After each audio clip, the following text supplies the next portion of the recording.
The doorbell rang at precisely 7:43 p.m. on a Tuesday. Adam Keller had just finished grading a stack of sophomore literature essays, his red pen still warm in his hand, when he crossed the foyer of his suburban Midwestern home. 20 years of teaching had ground a permanent furrow between his brows. His wife Monica was in the kitchen chopping vegetables with mechanical precision, the sound of knife against cutting board like a metronome. Adam opened the door to find a young man standing on the porch. Tall, lanky, with dark hair that matched his own and eyes that seemed vaguely familiar. The boy shifted his weight from one foot to the other. "Can I help you?" Adam asked. "Mr. Keller," the young man's voice cracked. "Mr. Adam Keller? That's me."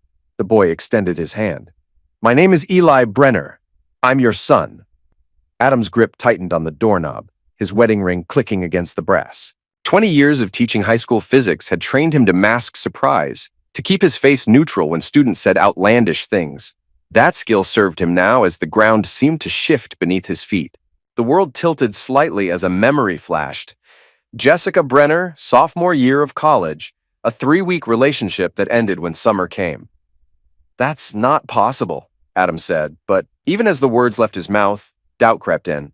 "My mother is Jessica Brenner, University of Michigan. I was born January 8th, 2008. The boy's eyes, were they Jessica's, held his with unnerving steadiness. "I've been trying to find you for years." Adam's hand tightened on the doorframe. "I don't understand. Jessica never told me. She tried. You'd already transferred schools." Eli's voice hardened. "She raised me alone." From behind, Monica's voice cut through the moment. "Adam? Who's at the door?" She appeared beside him, dish towel in hand, her eyes moving from her husband to the stranger. "This is Eli," Adam said carefully. "He says he's my son." The dish towel hit the floor. Monica's face contorted through a series of emotions before settling on cold fury. "You're what?" "If it's even true," Adam said quickly. "My birth certificate lists father unknown," Eli said, pulling out a folded paper from his pocket. "But I have this. Mom kept it all these years." It was a photograph. Adam, younger, thinner, arm draped around a petite brunette. Jessica. And the dates aligned perfectly. "How dare you!" Monica hissed, looking not at Eli, but at Adam. 20 years, Adam, 20 years of marriage, and now there's a grown man on our doorstep calling you dad? "I never knew," Adam protested. "I swear to God, Monica." "Don't you dare lie to me!"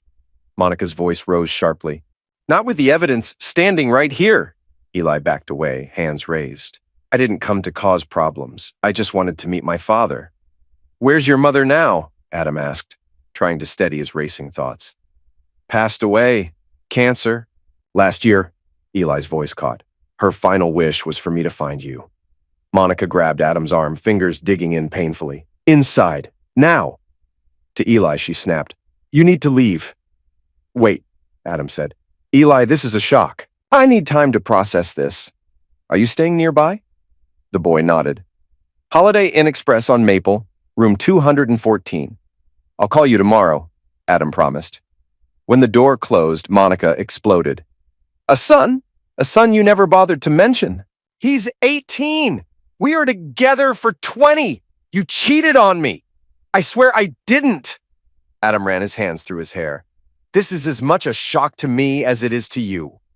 Don't you dare compare your feelings to mine right now," Monica spat. "What other secrets are you keeping? How many other children do you have scattered around?"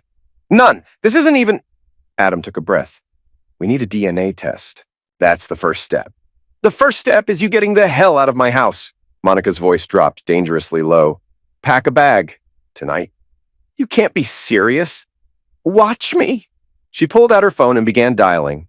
"Who are you calling?" Adam asked. "My sister, then my lawyer." Her eyes glittered with rage. "I want you gone in 30 minutes." Adam didn't speak for a long moment. His hands trembled slightly as he reached for the suitcase in the hallway closet, the one they used for weekend trips to her sister's lake house. She had packed it neatly after their anniversary last fall. Now it held the sound of zippers and endings. "I didn't lie to you," he said quietly, standing in the bedroom doorway. "You have to believe that." She stood at the foot of the bed, arms crossed so tightly it looked like she was holding herself together by force. "You didn't know," she repeated, her voice flat. But Now he's here. He tried to speak, but she turned away, lifting her phone again. The implication was clear. She wouldn't listen. Not now, maybe not ever. So he left. He parked across from the Holiday Inn Express, but didn't go inside. Not yet. Instead, he sat in his car with the heater on and stared at the dashboard clock. 9:28 p.m. The world hadn't collapsed in a bang. It had crumbled in the softest ways, in quiet disbelief, in the silence after a slammed door, in the way Monica hadn't cried. Just ice, just fury. Room 214. Same number Eli had mentioned. Adam checked in under his own name. The woman at the front desk didn't ask questions. She handed him a key card and a coupon for the breakfast bar. He walked past families and business travelers, feeling like a ghost in yesterday's skin. The room was beige and quiet. 2 queen beds, 1 lamp, 1 chair, 1 man unraveling in the middle of it all. He sat on the edge of the mattress. Some sitcom flickered with canned laughter. He turned it off. His phone buzzed once. Text from Monica. Please don't come back. Nothing else. He read it 3 times. Then he opened the drawer of the nightstand and found the motel Bible, untouched, spine still crisp. He closed it again, sat back. And for the first time since Eli stood on the porch, he let the question surface, raw and painful. What if he really is mine?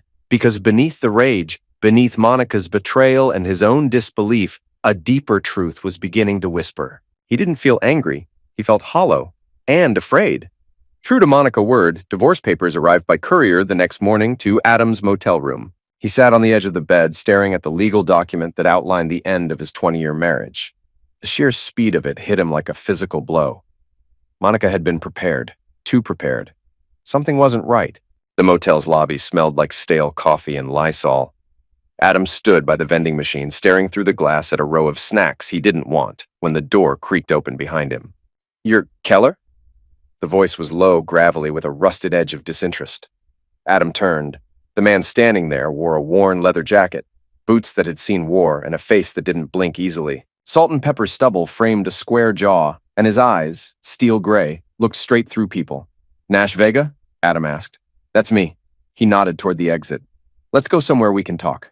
"I don't do motel lobbies." They drove in separate cars to a diner off the highway, the kind with flickering neon and chipped mugs, corner booth, vinyl seats. "So, let me get this straight," Nash said once the waitress poured their coffee and walked off. "A kid shows up on your doorstep saying he's your son. 18. Born from a one-night stand or something?" Adam flinched. "Not exactly. College fling. 3 weeks maybe, but it was before my marriage. I haven't heard from the mother in nearly 2 decades. "And your wife?" "Kicked me out the same night, 30 minutes after the door closed. She didn't even want to talk. Just packed my things like she was waiting for it to happen." Nash flipped a page in his notebook. "What's the kid's name?" "Eli. Eli Brenner." "And the mother?" "Jessica Brenner." "All right," he muttered. "I'll dig into both of them. Anything that doesn't line up, I'll find it." Adam hesitated, then looked up. "I want a DNA test. I want to know for sure." Nash gave a single approving nod. "Good. That's the first move. Everything else comes after that." Later that afternoon, Holiday Inn Express, room 214. Eli opened the door a crack, then pulled it wider when he saw Adam. He looked younger than before, less certain. There was a hesitation in the way he stood, like he wasn't sure if he should smile or brace for impact. "Hey," he said. "Mind if I come in?" Adam asked. Eli stepped aside. The room was small, impersonal, fast food wrappers on the desk, a cracked open suitcase near the foot of the bed. Adam didn't sit. He stayed standing, taking in the shape of the boy. The angles, the expressions. There was something there. Something in the jawline, maybe. Or the eyes. Eli scratched the back of his neck. "I didn't know if you'd come." "I wasn't sure either," Adam admitted. "But here I am." Silence filled the space between them. Adam shifted his weight. "I need to ask something, and I want you to understand it's not because I think you're lying. It's because, if you are my son, we deserve the truth." Eli tensed. "Okay, I want to do a DNA test," Adam said gently. "No lawyers, no one else. I need to know." Eli looked down, then over at the nightstand, then back to Adam. "That's not really what I came for." "I get that, but I can't move forward with anything, talking, connecting, anything, until we do this." A beat passed. Eli's shoulders dropped. What if I don't want to? Then I walk, Adam said plainly. Because I don't even know you, and this is too big to take on faith. Eli ran a hand through his hair. He looked like a kid suddenly, just a scared, tired kid trying to hang on to something fragile. Fine, he muttered. Let's go. The private lab sat in a small office park, tucked between a dentist's office and a pain management clinic. Inside, everything was sterile white and humming quietly. Adam filled out the intake forms while Eli sat stiff in a chair, hands in his hoodie pocket, knee bouncing. A nurse called them in. Adam stood first, gave Eli a nod. They walked back together. The door swung shut behind them, with a soft click. 1 week later, the diner felt exactly the same. Cheap coffee, cracked vinyl booths, and a jukebox that hadn't worked since the Bush administration. But Adam wasn't the same. The last 7 days had passed in a haze. Motel room, silence, his phone lighting up with texts he didn't open, a cold knot in his gut that never loosened. Nash Vega was already waiting when Adam walked in, flipping through that same small leather notebook, nursing the same burnt coffee.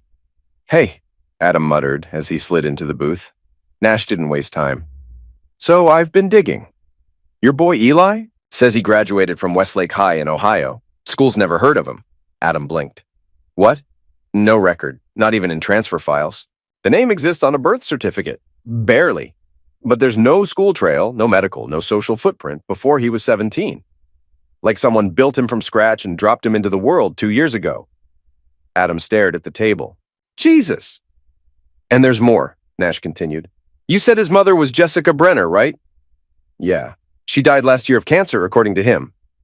That's what he said. Nash tilted his head. She died 10 years ago in a car accident. Adam rubbed his face. So what does that mean? He's lying?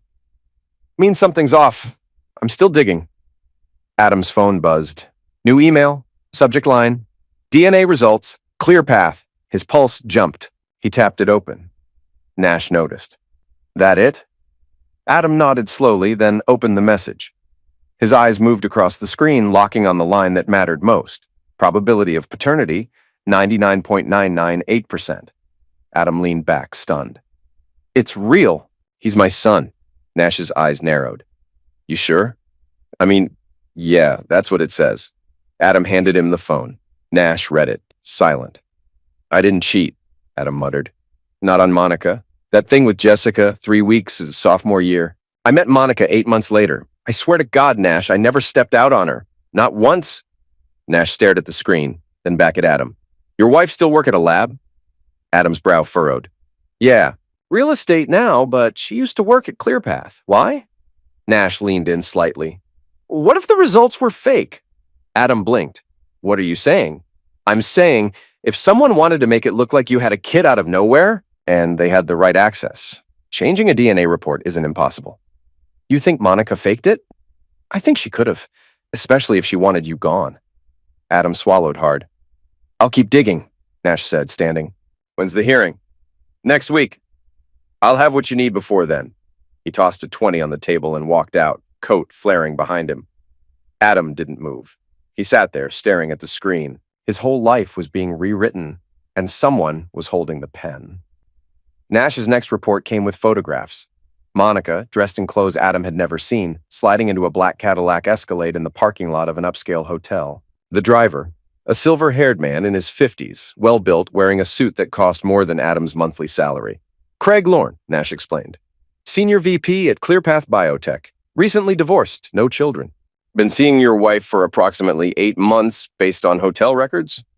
Adam stared at the photo, his knuckles white around the edge of his desk. The DNA lab. Exactly. And there's more. Nash slid another photo across the table. Monica entering the ClearPath building through an employee entrance, not the public one. She shouldn't have access anymore. Unless someone's giving it to her. Nash's contact inside ClearPath, a lab tech named Zara with a grudge against management, confirmed Adam's growing suspicion 3 days later. The original DNA test showed zero genetic relationship between Adam and Eli. The results had been altered. They didn't count on me running an independent verification, Zara explained in a hushed voice, as she and Adam met in the parking garage of her apartment complex. The sample we processed doesn't match what's in the final report. Can you prove it? She handed him a flash drive. Original data's on here, but be careful. Craig Lorne has connections everywhere. And your wife knows how to work people. Adam thanked her with another envelope of cash. If this goes where I think it's going, would you testify? Zara hesitated, then nodded. They've been cutting corners for years. Someone needs to stand up. With the pieces falling into place, Adam needed one more confirmation. He booked a room at the Holiday Inn Express on Maple, then waited in the lobby until he spotted Eli entering. Following at a distance, he watched the young man knock on room 223, not 214 as he'd claimed. The door opened. Monica stepped out, looked both ways, then pulled Eli inside. Adam felt a strange calm settle over him. The betrayal was so complete, so elaborate, that it transcended anger. This was no impulsive affair. This was calculated destruction. And if Monica wanted war, he would give her one. Miratran's law office occupied the top floor of a renovated factory building downtown. Floor-to-ceiling windows offered a panoramic view of the city skyline, but Adam's eyes were fixed on the petite attorney, whose reputation for ruthlessness had earned her the nickname the Surgeon among her peers. They've overplayed their hand, Mira said, reviewing the evidence Adam and Nash had compiled. Falsifying DNA results, coaching a fake son, it's not just grounds for dismissing her divorce claims. It's criminal fraud. I want more than dismissal, Adam said quietly. I want consequences. Mira's smile was thin and dangerous. Then we need to let them think they're winning. How's your acting, Mr. Keller? The plan was elegant in its simplicity. Adam would appear broken, defeated, a man coming to terms with both a failed marriage and his own moral failings. He would make no counter-accusations, dispute nothing in Monica's initial filings. Meanwhile, Nash expanded his surveillance operation. Monica's car was discreetly fitted with a voice-activated recording device. Her email was monitored through a legal backdoor Mira obtained through court order based on the preliminary evidence of fraud. Every meeting between Monica, Craig, and Eli was photographed, time-stamped, and logged. Adam returned to teaching, shoulders slumped, eyes downcast. Colleagues whispered as he passed in the hallways. The rumors had spread: abandoned son, secret life, broken marriage. He let them believe it all. When Monica called to arrange a meeting to discuss terms, Adam met her at their favorite restaurant. A calculated move on her part to remind him of happier times. She looked flawless, as always. Hair perfectly styled, nails freshly manicured, wearing the blue dress he'd always loved. Adam wondered how he'd never noticed the coldness behind her smile. You look terrible, she observed, sipping her white wine. Haven't been sleeping well, he admitted, which was true. This doesn't have to be uglier than it already is, Adam. Her voice softened to the tone she'd always used when trying to manipulate him. Just agree to my terms and we can both move on with dignity. The terms were brutal. The house, 70% of his pension, ongoing alimony that would consume half his teaching salary. She'd leave him financially crippled for decades. Why are you doing this? He asked, allowing his voice to crack. 20 years, Monica. Was it all a lie? She reached across the table and patted his hand. I've outgrown what you can offer me. As she spoke, Adam noticed Craig Lorne watching from the bar, pretending to read something on his phone. The director of this elaborate play, monitoring his actress. I need time to think, Adam said, playing his part perfectly. Monica smiled, victory in her eyes. Don't take too long. My patience isn't endless. That night, Monica's car recording device captured the conversation that would become the centerpiece of Adam's counterattack. He's falling apart. Monica's voice slightly distorted but unmistakable. Did he agree to the terms? Craig, smug and confident. Not yet, but he will. He has that defeated look, like a dog who's been kicked too many times. Craig's laugh, low and satisfied. And the boy, is he still in position if needed? Eli's fine. Nervous, but he'll hold up. The $5,000 we paid him helps. Amateur actor with professional results. Craig again. If this test hadn't been faked, none of this would have worked. He's so easy to manipulate. 20 years of practice, Monica replied, and they both laughed. When Nash played the recording for Adam the next morning, something fundamental shifted inside him. The last ember of doubt extinguished. The last thread of connection to the woman he'd loved severed cleanly. We have them, Nash said. Adam nodded slowly. Yes. Now we destroy them. Judge Marion Delacourt was not a woman who tolerated theatrics in her courtroom. At 63, with 3 decades on the bench, she'd seen every trick, every scheme, every performance litigants could concoct. She regarded Monica Keller with the same impassive expression she'd given thousands before her. Mrs. Keller, please state for the court the grounds for your petition for divorce. Monica, elegant in a conservative navy suit, dabbed at the corner of her eye with a tissue that remained conspicuously dry. Irreconcilable differences, Your Honor. And more specifically, my husband's deception regarding his son from a secret relationship, a son he never told me about for our entire 20-year marriage. Her attorney, Barrett Phillips, silver-haired and silver-tongued, guided her through a performance worthy of an Oscar nomination. The shock of discovery, the betrayal of trust, the pattern of small lies that now, in retrospect, pointed to a man of questionable character. Eli took the stand next, his testimony well-rehearsed but delivered with just enough nervous energy to seem authentic. He spoke of growing up without a father, of his mother's struggle, of finding Adam's name on his birth certificate and beginning his search. Throughout it all, Adam sat quietly beside Mira Tran, making occasional notes, his expression revealing nothing. When Phillips rested Monica's case, Judge Delacourt turned to Mira. Counselor, your response? Mira rose slowly, straightening her crimson blazer. At 5'2", she was the shortest person in the courtroom, but when she spoke, her voice commanded attention. Your Honor, the respondent wishes to enter a counterclaim of fraudulent misrepresentation, conspiracy to commit fraud, defamation of character, and intentional infliction of emotional distress. Phillips scoffed audibly. Monica's smile faltered. Judge Delacourt raised an eyebrow. Those are serious allegations, Counselor. Proceed. What followed was a methodical dismantling of Monica's case so precise it seemed surgical. Mira presented the original, unaltered DNA results, authenticated by both the lab's internal verification process and an independent analysis. As you can see, Your Honor, there is zero genetic relationship between my client and the young man claiming to be his son.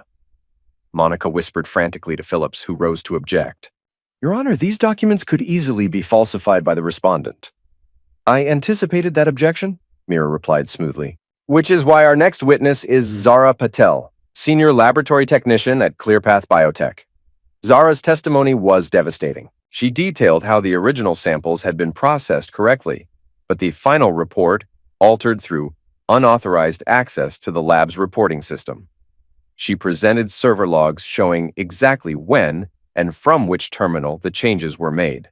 And can you tell us who had access to that particular terminal on that date? Mira asked.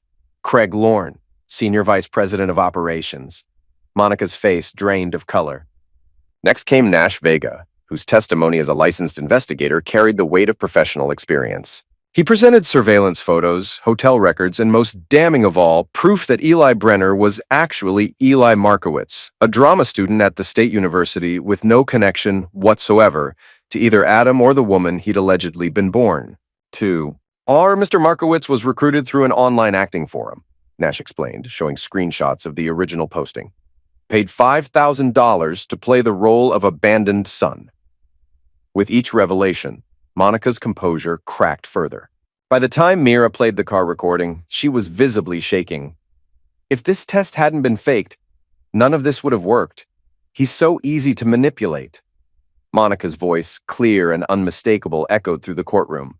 Judge Delacourt's expression hardened.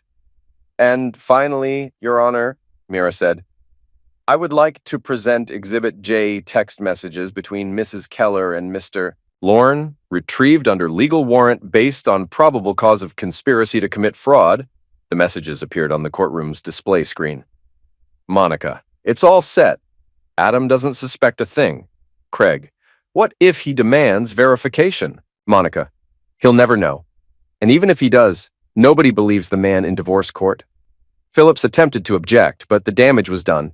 Judge Delacourt's gavel came down with finality. That's enough, she said, her voice cold with barely controlled anger. This court will take a 30-minute recess. When we return, I expect Mr. Markowitz, Mrs. Keller, and all associated parties to be prepared to answer for what appears to be a criminal conspiracy to defraud both this court and Mr. Keller. As they filed out for recess, Adam passed close enough to Monica to smell her familiar perfume. For a moment, their eyes met. He had imagined this moment for weeks, the satisfaction he would feel seeing her facade crumble. Instead, he felt nothing at all. She was a stranger wearing his wife's face. The rain came down in sheets as Adam stood under the courthouse portico. watching water cascade from classical columns like tears from stone eyes. Behind him, the doors opened and Mira emerged, umbrella already deployed. "It's done," she said simply. Judge Delacourt had not only dismissed all of Monica's claims, but had referred the matter to the district attorney's office for criminal investigation. Craig Lorne was already being processed for evidence tampering and conspiracy charges. Monica faced potential indictment for fraud and perjury. Eli Markowitz, now fully abandoned by his co-conspirators, had broken down on the stand, confessing his role while pleading ignorance of the broader scheme. His acting scholarship was already revoked by the university. "What happens to the boy?" Adam asked. "Probation, most likely. He was a pawn." Mira studied Adam's face. "You don't seem as satisfied as I expected." 20 years is a long time to discover you never really knew someone at all. 2 weeks later, Adam sat in his restored home office, surrounded by familiar books and the framed teaching awards that chronicled his career. The house that Monica had tried to take now felt both foreign and comforting, like revisiting a childhood home, recognizable but somehow smaller than remembered. His phone buzzed with a text from Nash. "Check your email. You'll want to see this." The video showed Craig Lorne being escorted from the Clear Path building. Security badge confiscated, personal items in a cardboard box. His Escalade had already been repossessed, part of the company's rapid distancing from the scandal. Monica had not fared better. The local news had run the story for days. Respected teacher framed by greedy wife and corporate executive. Social media had done the rest. Monica's interior design clients canceled contracts. Her country club membership was quietly revoked. Former friends crossed the street to avoid her. The doorbell rang, an echo of where it all began. Adam opened it to find Monica standing there, hair unstyled, face bare of makeup, wearing jeans and a simple sweater he'd never seen before. "5 minutes," she said. "Please?" Against his better judgment, he let her in. She stood awkwardly in the foyer, looking at the familiar surroundings as though seeing them for the first time. "I lost my apartment.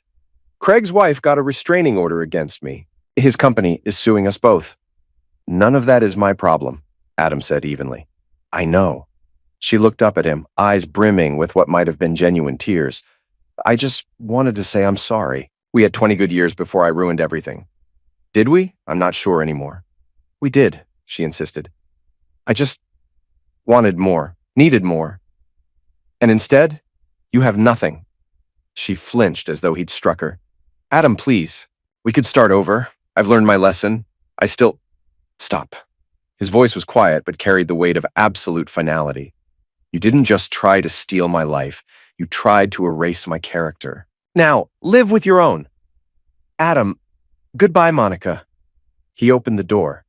For a moment, she stood frozen, searching his face for any sign of the man who had loved her unconditionally for 2 decades. Finding none, she walked past him into the rain, shoulders hunched against water and defeat alike. Adam closed the door and returned to his office. On his desk lay the divorce decree finalized, signed, official. Beside it sat a letter from Westridge Academy offering him the department chair position he'd declined 3 years ago at Monica's insistence. Outside, camera flashes illuminated the darkening day as Monica stumbled on the wet sidewalk. Paparazzi capturing her fall, literal and metaphorical, for tomorrow's news cycle. She screamed at them to leave her alone, mascara running down her cheeks, the perfect image of justice served. Adam didn't watch.